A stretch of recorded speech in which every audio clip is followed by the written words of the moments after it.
Hello, Cancer.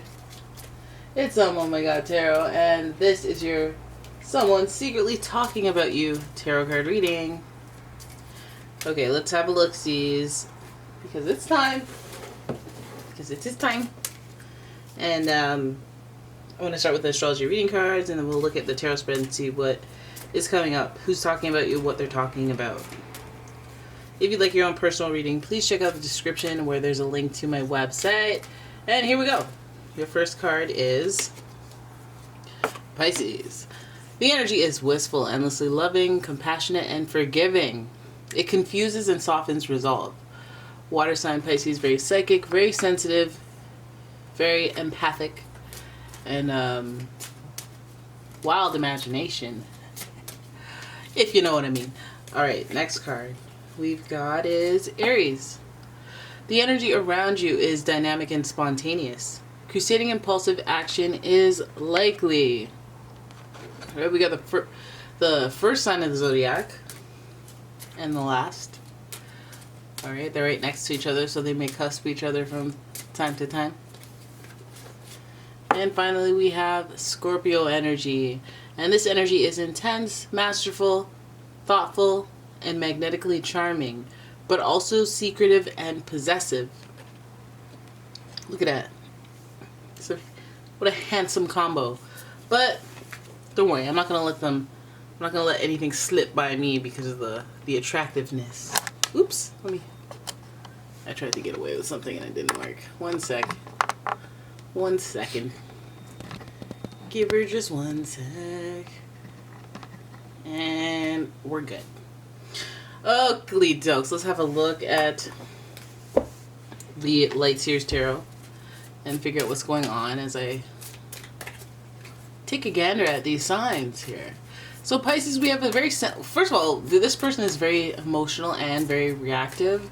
It's going to be somebody who is watery, so they have a bit of intuition on their side. You could feel that they're like connected to something emotional, like, or spiritual, that they either have good luck, or they either have hunches or deja vu, dreams that they care about interpreting and stuff like that. Or they just have that Midas touch to them. So with that water sign energy, I would think they have some sort of like flow to them, sensitivities. And then with that Aries energy, sometimes the sensitivity leads to hot reactions. And what is that? Sometimes they're like, all right, I want to get up and clean the whole entire house. Or, you know, with that Aries energy, it is action oriented, and it is ruled by the planet Mars. And so is Scorpio, by the way. So you guys might have somebody who's sharp tongued, somebody who can, like, they run hot 0 to 100, and they, you know, it's that fight music, you know, that they like. Quarrel music, aggression, boldness. They got that boom boom pow, if I'm being real. They got that intangible X factor. So let's have a look at what they have to say about you. Okay. King of Pentacles. Okay, you're given face. And so I'm looking at a person who may be your father, maybe a mentor of some sort, or some like stable money, career, work-related type leader. But somebody whose opinion you do look up to and you do seek their wisdom. So there's that type of person who's almost governing and looking over, I guess, your career or your finances or even your health. Could be a doctor. But then we have the Six of Cups. We have nostalgia, giving me more of that family vibe, or like Mr. Feeney type vibe if you had one of those. Somebody overseeing you, watching how you're doing, supporting you. They may be overseeing you and watching your patterns. I don't know how you feel about that, but I think that they have some sort of either control over your money, over your opportunities, or your well-being. That Six of Cups does speak to the fond memories of the past, the emotional connection. I say fond memories, but I mean, like, that's the stuff that makes the connections, right? Like the ones that you're like, well, I know him 20 years. And you're like, we got a history together. You know, the coming of age of it all, of this relationship. It's been through stories, journeys. So I feel like that's where they're coming from. Like, but you know, it makes me wonder. You know, the Page of Wands here now has that action energy, that curiosity energy. I'm wondering if this person is looking into your stuff or just being a bit too curious about your things, being bold, being a little too aggressive about your either finances or your health. Like maybe being nosy and getting in your business. We see the Nine of Pentacles there. I feel like with this person, it almost seems like if you were to achieve any financial independence, and if you have, they may either milk it, or no, it might represent your like freedom. You may feel proud of having to, deal with money matters with this person. Like, let's say you're talking figures, right? And this is like daddy's little girl. I feel like Nine of Pentacles, you're an independent figure, independent person. I feel like this is like a mutual respect that you have for each other, but I think there's an opportunity afoot. I think that Page of Wands, with the Page of Wands and the Six of Cups, actually, I feel like this is an opportunity that you've been wondering about, and I guess maybe looking for a lucky break or somebody with wisdom and intel about it. Maybe you're getting a tidbit of information.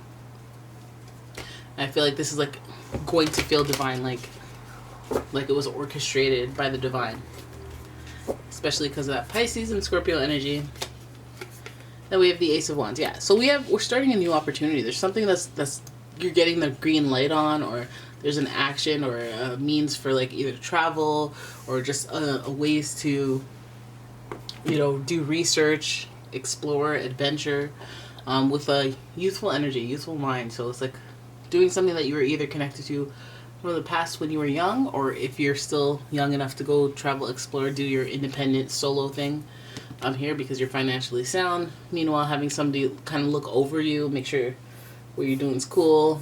I feel like you just need that type of out external support with somebody that you trust, somebody that you've known for a long time. And these are the things that this person's talking about. I feel like it makes sense because, sometimes you need a chaperone.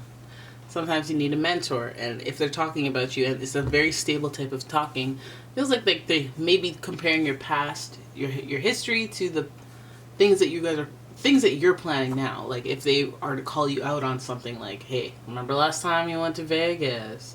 So basically I'm going to give you a card and it maxes out at 1,000 and you're done, and I'm not going to send you extra money, and I'm not going to help you get out of a jam. You might be like, well, wow, you didn't have to be all like that and controlling. To which I say, hey, Scorpio is here. Scorpio is here. There might even be conflict. Maybe you showed some immaturity in the past. Maybe they feel a sense of responsibility for you, so they feel like they need to be strict about you. Maybe it's like, again, I feel like it's not their place, or even if it is their place, they're just doing too much or being a bit too aggressive or assertive about your personal situation. We see independence being emphasized with the Nine of Pentacles, so we know that that's going to come up, like as if like you're like, oh, I am old enough to not be a complete moron, idiot. So please don't treat me like a one, even though you mean well. Like, we're going to have to run some of this stuff that you're saying to me back later, because you don't even know how condescending you're being right now. So it might be especially and particularly about money that this person is. Oh, you're dumb. You should have got a flight for $750. Oh, it's just, like you paid you paid $767. Oh my God. Well, there's know-it-all energy, but like I'm not saying they're that obnoxious. Got to use bigger examples, right? So the Ace of Wands there, I feel like this whole situation creates that inspiration for you to move, for you to take action. I feel like you'll know what to do, especially intuitively, as long as we have this intuitive energy floating around. I feel like you'll know what to do as far as what you're going to do, your actions that you take. I feel like you're going to start to do something differently. You're going to be inspired by the situation where basically your relationship with this person, how it affects how you feel either independently or your relationship to them. Even though you have this fondness, maybe you're going to be like, okay, well, I'm not going to talk about them with my finances anymore. Like, we always start fighting. Like, I want to keep the peace. I got fond memories from the past of you. And I want to be free. I want to be free, like the Page of Wands. Do my own thing. Be independent. And start my own journey. Another journey that doesn't have this type of reign of terror. I'm kidding. You're not in reverse, so I'm not going to say too much negative about you. But I feel like you're a stable source of support, caring and understanding, and maybe a little overzealous at times, which isn't necessarily the worst. But if you have a Scorpio parent or even have a Scorpio friend, you'll know exactly what I'm talking about. Hey, chill out. Stop bossing me around. Relax. Would you keep your cool, please? All things that you have to say to a Scorpio if you love and care for one. Okay, and then there's the Aries energy that they obviously share with the planet Mars being the ruler. Conflict, misunderstandings, I wish a mother would energy. But fortunately, this is like a person that will, at the end of the day, know their spiritual connection to you, and they'll feel bad. They'll feel guilty. They may apologize. They may not. They may just, try to exhibit emotional intelligence and change their behaviors without discussing it. Alright? So there it is. That is your reading. I hope you enjoyed it. If you did, please give the video a thumbs up and subscribe to the channel. Leave a comment, share the video. And if you'd like your own personal reading, please check out the description. There is a link to my website, and I will see you guys in the next one.